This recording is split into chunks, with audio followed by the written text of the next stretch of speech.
সম্পর্কটা হচ্ছে প্রোডাক্টটা যতদিন মার্কেটে অ্যাভেলেবেল থাকবে ততদিন পর্যন্ত আপনি এটার ওয়ারেন্টি পাবেন।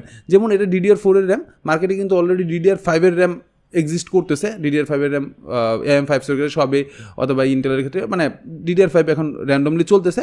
তারপরও ওরা প্রোডাক্ট লাইফ টাইম মানে আপনি ধরে রাখতে পারেন এখন থেকে শুরু করে মিনিমাম 3 থেকে 5 বছর আপনি মিনিমাম ওয়ারেন্টি পাবেন, আশা করা যায় 3 থেকে 5 বছর। 3200 মেগাহার্টসের এই র্যামটা ডেল্টার 8GB সহ, এবং এটা হচ্ছে CL হচ্ছে 16-16-16, মানে 16-18-18। দ্যাটস মিন CL এর ক্ষেত্রে আমরা যেটা বলি লিগ্যাসিটা যত কম হয় তত আপনার পারফরমেন্স বেটার পাবেন। আমি 2টা স্টিক ইউজ করতেছি। আজকের দিনের এটার ওয়েব প্রাইস এসেছে 2950 টাকা করে, 2950 টাকা করে, টোটাল 5900 টাকা। এবার আসি NVMe-তে। NVMe হিসেবে আমি PNY ব্র্যান্ডের 256 একটা NVMe ইউজ করতেছি।